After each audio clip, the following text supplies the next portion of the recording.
Vamos falar um pouquinho mais do jogo, Ale. O Milito hoje teve uma estratégia de repetir a formação do primeiro jogo, com Rubens, com Guilherme Arana, caras que se recuperaram de lesão e que jogaram os 90 minutos.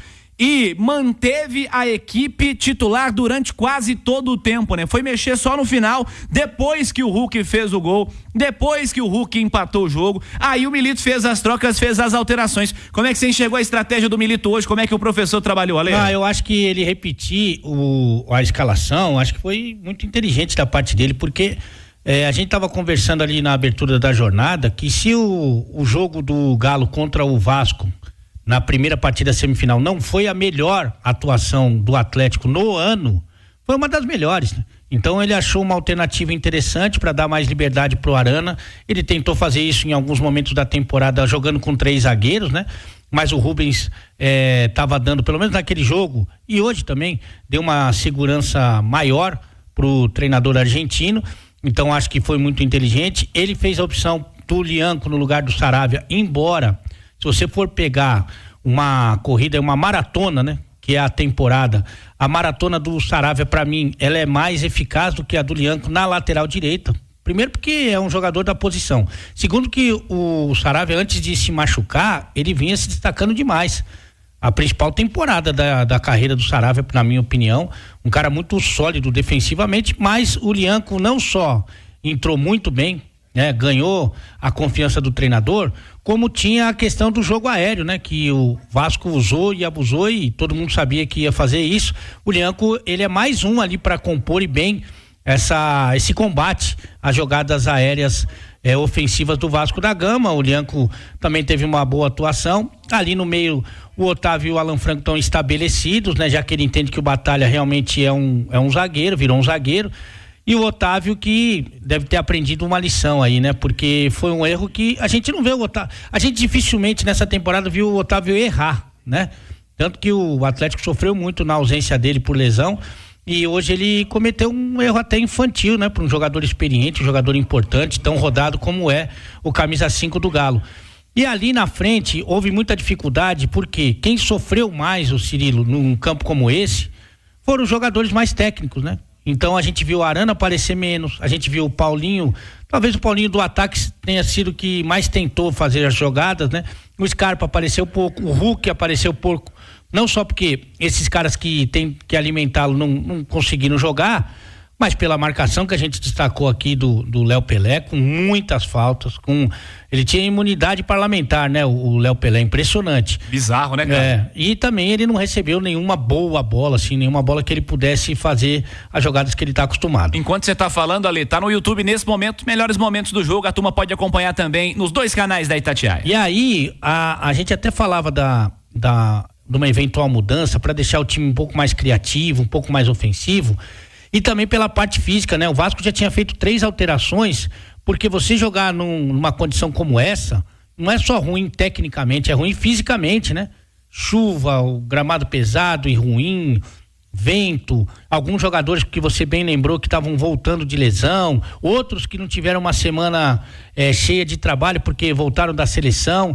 E aí a alternativa podia ser realmente o Vargas, né? Que dá um toque ali quando ele tá afim, principalmente, que ele dá um toque diferente ali naquele meio e ataque, né? Você podia, por exemplo, tirar o Rubens, botar o Arana na lateral e botar o Vargas para jogar. Você poderia botar, por exemplo, o Saravia no Lianco, porque o Saravia tem mais cacuete ofensivo do que o Lianco. Você podia colocar os meninos de lado de campo, né? O Alisson ou o Palácios, para tentar dar um pouquinho mais de profundidade. Mas ele manteve o time lá e aí, numa jogada espetacular, na verdade, ele tirou um coelho da cartola, o Hulk, mas isso pra ele chama de rotina, né? Ele chama de, meu dia. É o normal. Normal dele é pegar uma bola ali no meio da marcação e meter no ângulo do goleiro, do bom goleiro. O Léo Jardim fez uma defesa espetacular naquele lance lá do Batalha, né? Depois do escanteio, mas ele meteu no ângulo, impressionante, né? Talvez as lições que fiquem aí é que realmente no primeiro jogo, esperando que o segundo jogo pudesse ser atípico, é que a gente não sabia que ia ser tão atípico assim, né, Cirilo? Mas no primeiro jogo, que cabia mais, o Galo ter aproveitado melhor as oportunidades, né? Porque se faz o que o jogo mostrou na primeira partida semifinal, nem tinha segundo jogo. Aí foi para esse jogo que a gente tava esperando o quê? Uma festa da torcida, sabe? Aquela recepção que foi muito bonita, né? Dos torcedores pro ônibus do Vasco e tal. Aquela atmosfera, aquela pressão inicial que até existiu, mas num gramado que se pudesse jogar bola, né? Numa condição que se pudesse jogar. Isso não existiu. Mesmo quando o Galo no segundo tempo ficou com a bola, tinha muita dificuldade. Então, acho que por tudo isso, uma classificação que além de merecida, ela passou a ser dramática, né? Porque o Galo não achava soluções, mas aí a vantagem de você ter um super-herói, um cara que ama esse tipo de situação e que está muito acostumado a ser decisivo. Então, a vantagem de você ter grandes jogadores, eu acho que passa por aí, e de você ter então um monstro como é o Hulk, nem se fala, né, Cirilo? Foi um elenco montado para chegar a momentos como esse, né? Se a temporada se desenhou de uma maneira em que as Copas foram se encaminhando para o Atlético, né? Em que o brasileiro, o Atlético, por situações relacionadas ao calendário, por impedimentos aí, até questões fora de controle, muita lesão, convocação, um calendário que te tira 8, 9 rodadas aí, 3, 4 jogadores por conta de competição continental. Fora as rodadas naturais, realmente, né? Que dizem que respeitam a data FIFA, mas no dia seguinte a data FIFA tem jogo, então não dá pro cara jogar. Mas é um elenco muito poderoso, é um elenco montado para esse momento, né? Claro que não é um elenco que tem 2 jogadores por cada posição. Se um cara machucar, você não vai sentir. Não é isso, mas tem muito jogador bom nesse elenco. Aliás, é o Atlético que vai jogar a final da Copa do Brasil, é o Atlético que está na semifinal da Copa Libertadores, há 2 jogos de uma decisão, há 3 jogos de um título de Copa Libertadores. Aliás, me vem à mente gente que falou que o Atlético podia lutar para não cair, né? Um negócio meio fora da realidade, né? Aí é caso de loucura. Aí é loucura, diria um amigo meu. Mas esse Galo foi montado para isso, para chegar a momentos como esse, e nós podemos dizer de uma temporada de sucesso do Galo. Claro, o título tem que vir, a conquista tem que vir, mas é um Galo que chega a momento decisivo na Copa do Brasil e tem a Copa Libertadores, que é muito grande o desafio contra o River Plate, Ale. Até porque o futebol brasileiro, ele pune, por exemplo, quem faz grandes contratações, né? É o caso do Atlético, é o caso do Flamengo, por exemplo, porque durante a Copa América foram 9 rodadas em que os times ficaram sem os seus jogadores internacionais, né? Os selecionáveis. Impressionante. Como também é um calendário que pune quem vai avançando nas competições, porque daí você tem jogos um atrás do outro, sem tempo para recuperação, e aí nessas aí o Galo em alguns momentos ficou sem poder jogar com o seu time titular no Campeonato Brasileiro. Então o calendário ele vai punindo o time que faz sucesso, o time que investe, e isso acontece com algumas equipes e acontece com o Galo também. Uma prova desse elenco que você está falando é que você tem 2 jogadores.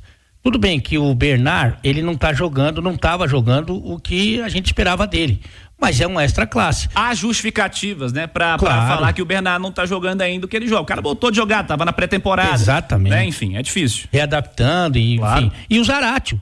Então o Galo consegue esses êxitos sem Zaratio e sem Bernard. Que se você fosse falar ali no começo da temporada, falar assim, olha, você vai ter Zaratio e Bernard, você fala assim, pô, mas esses caras são muito bons, né? E o Galo consegue os seus objetivos, pelo menos até agora, sem esses 2 jogadores. Então, acho que é muito, muito mérito de todo mundo que trabalha no Galo, da comissão técnica, da direção, dos próprios jogadores. Hoje você teve um Galo sem esses 2 caras, mais uma vez, e que foi absolutamente competitivo e que só não esperava essas condições aí que realmente dificultaram demais o jogo.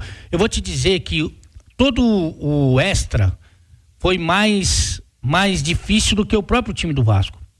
O time do Vasco, a gente estava conversando com o Caixa durante a partida, quando ficaram definidas as semifinais, se chegasse pro pessoal do Vasco da Gama, com todo respeito aqui, e não é nenhuma, só para não fazer hipocrisia, porque muita gente do Vasco pensa a mesma coisa. Chegasse pros caras do Vasco e falar o seguinte, ó, Cirilo, vocês querem não jogar os 2 jogos e ir direto pros pênaltis? Na hora. Mas na hora. Aí depois do que eles viram no primeiro jogo, eles falaram assim, se chegasse de novo e perguntasse pra eles, quer ir direto pros pênaltis? Na hora ele assinava. E depois que eles estavam ganhando no primeiro tempo, pressão, bola na área, campo ruim, os caras passou do meio de campo, já é linha de fundo pro Vasco, né? Vocês querem ir direto pros pênaltis? Com certeza. Vamos, agora, beleza, bora. Então eles queriam os pênaltis o tempo todo desse confronto. Só que não conseguiram. E não conseguiram porque realmente na junção dos dois jogos, o Atlético foi melhor e é melhor. A gente tava aqui num debate aqui, quem do time do Vasco seria titular no Atlético. E você vai ter dificuldade, porque os dois melhores jogadores do Vasco, para mim, Felipe Coutinho e o Verratti, eles têm uma concorrência muito forte. Porque você não vai tirar o Hulk pra colocar o Verratti? Não. Não vai. Vai jogar com o Hulk e Verratti. E vai... Você vai, assim, porque o Paulinho, ele é criticado por perder gol. Mas as valências do Paulinho, a qualidade que ele tem em diversos aspectos, não dá pra ignorar. Primeiro, falando de Paulinho perder gol, no ano passado ele foi artilheiro do Brasileiro. Mas além disso, um cara que perde gol sim, realmente perde muito gol. Mas a capacidade técnica que ele tem em outros aspectos, né? Fazem dele um cara muito valioso pra esse elenco também, né? Então, cara, é o Coutinho do Bayern de Munique, do Liverpool, do Barcelona. Porque o Coutinho, teoricamente, brigaria ali com o Scarpa, sabe? Vai falar pro Rafael Paiva, com esse grandão do Verratti lá, se ele não queria o Scarpa. Vai falar pra ele se ele não queria o Paulinho no ataque dele. Entendeu? Então é muita diferença. O Vasco, eu falei aqui, são 8 jogos sem vencer. Agora tá 5 pontos da zona do rebaixamento. Ele passou, tirando ali o Marcílio Dias na primeira fase, já na segunda fase da Copa do Brasil, ele precisou dos pênaltis para eliminar o Água Santa, né? 3-3, né? E aí depois, contra o Fortaleza, que para mim foi o adversário mais forte que ele pegou até a semifinal, também foi pros pênaltis. Contra o Dragão, foi um 2-1 no agregado, muito complicado. Furacão, nos pênaltis. Então, assim, tem mérito o Vasco de chegar, sem dúvida alguma, pegou até um caminho muito complicado. Mas são 2 níveis de elenco que são diferentes. Isso aí é uma realidade. Eu acho que hoje não ficou tão evidente pelas condições que a gente já citou, mas na junção dos 2 jogos, eu acho que ficou bem claro para todo mundo o elenco que tem o Galo e o elenco que tem o Vasco.